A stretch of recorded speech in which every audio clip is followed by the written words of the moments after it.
It's Katie here. So, I've been having thoughts, and we're gonna talk about them because we can. So, why not?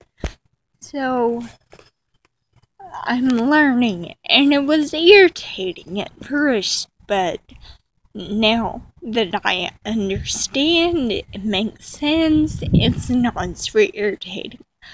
I'm learning that right now I live in a very standard home, tile slab in town, all the modern things, and in my trying to go back to nature and stuff, I've been doing things that are not modern, like I've been trying to turn off the air conditioning as much as possible, and I tried making bread without a plastic bag. I usually put it in a plastic bag, and I didn't. And there were problems with both of those things. And what I'm discovering is that there will be problems if I try to do not modern things in a modern world. So, like with the house, okay, I've mentioned it before, I have skin problems, and although my skin is doing a lot better, it's pretty good. After, I got the shower water filter and stopped the medicines and started doing everything really naturally for my skin. It's still getting worse, like it was on an incline, getting better, and then the last few days it went, yeah. So, I kept wondering, why in the world is it getting worse?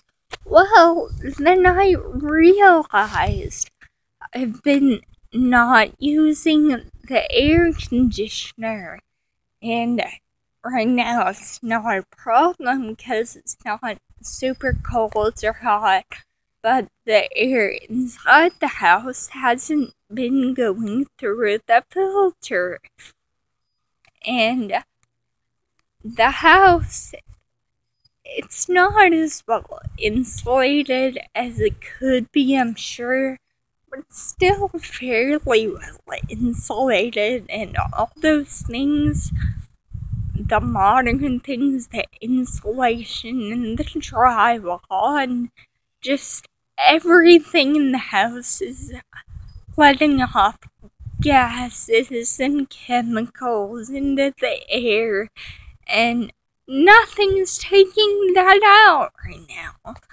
It's just there.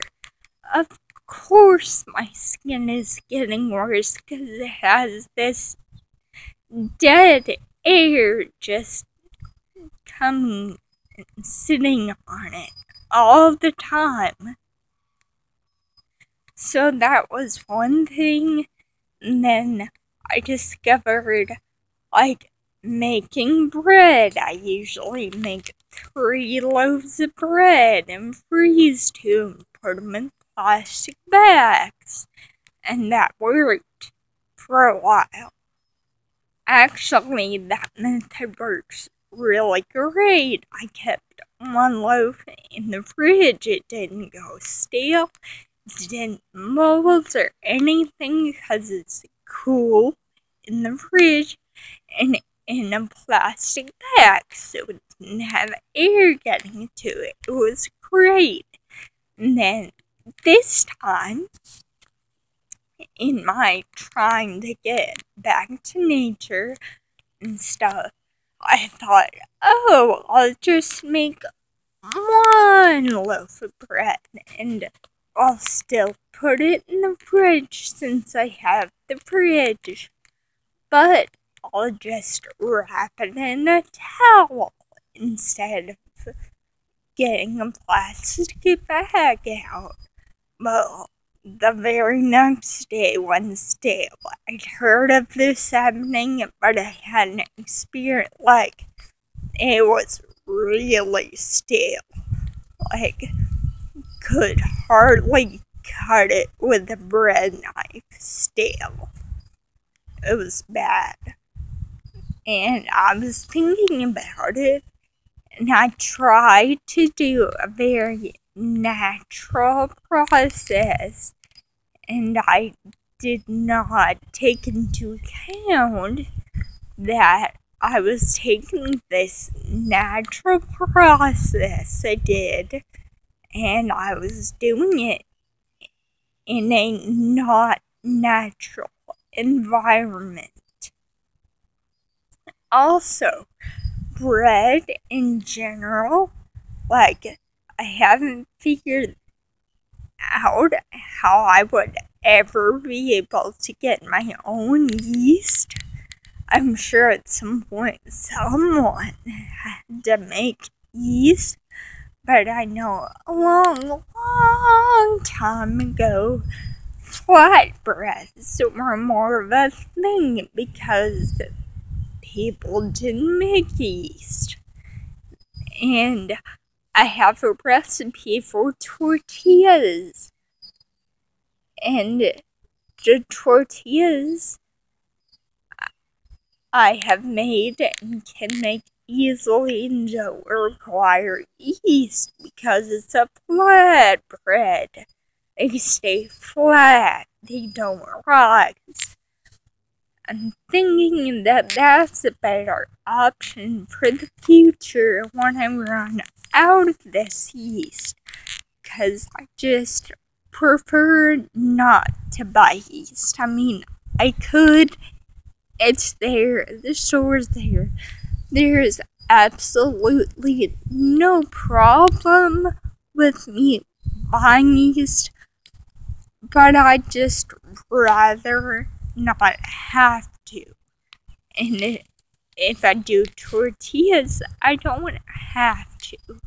But those are two different scenarios of me trying to take a more natural process and it not working inside a not natural place.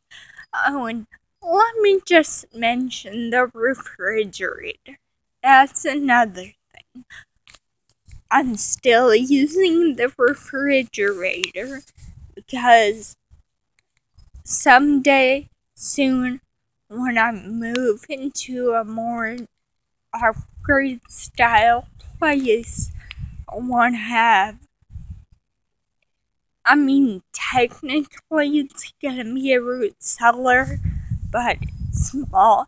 It's gonna be more like a root cabinet. So I'm gonna have a root cabinet, and it should stay a lot cooler. And that'll be fine for any of my refrigeration needs. But right now, I don't have that. And with my house being all super modern, having all the modern conveniences, I don't have a really cool spot just in the house to set things. Hence, fridge. I do have a fridge. But yeah, my preparing is more gonna become realizing that at some point I'll have to stop using certain things, because right now I'm finding I cannot just stop using certain things. I have to use the air conditioning, at least the fan setting. I have to use the fridge I have to use plastic bags if I'm gonna make bread. There are all these things I have to do because I'm just not set up at the moment for not using them. And then those were my also other thoughts, since we're talking about thoughts. And let me preface this with, I'm not well read in the Bible. I have no idea what the specific wording is, but I have general ideas of stories from there. Pretty good general information, actually. Like, if you reference something from the Bible, I will probably know what's being talked about. So, I know in the book of Revelation, it's some guys dream about end times, and like I said, I'm not well read, not a scholar, no idea. But I do know there is something about a star coming and poisoning the water and stuff, like a lot of the water, and it is a dream, so I'm taking some of this as metaphorically speaking, but I'm kind of wondering if that star was like the chlorine that is being put in water. Because, and we talked about this, chlorine is poison. It's not very poisoned, but or at least in the quantity that's in our drinking water, it's not very poisoned, but the water's poisoned. A lot of the water, it's kind of hard to find water without chlorine right now. At least I found it difficult. Because just water from the tap is chlorinated and slightly poisonous. Also, in Exodus, or I think Exodus, should be Exodus, whenever the Jews were escaping Egypt, or Hebrews, maybe, I don't, but there were sent manna from heaven, and apparently someone tried to keep this manna, and the next day it was all dried out and stale and not edible. And I assume it's not the same thing as bread, but I wonder if it was similar to bread. Because I just know if you leave bread out or try and store it in a basket like it used to be, probably, then you can make it, and the very next day it's stale. And I don't know about molding. It may mold it in a day, it may take a few, but pretty quickly it gets stale and moldy. Like, bread is an everyday kind of thing. So I wonder if the manna was similar. But anyway, those were just random thoughts I had in my brain. So, have a nice day. Stay tuned for more random thoughts and different things. Goodbye, guys.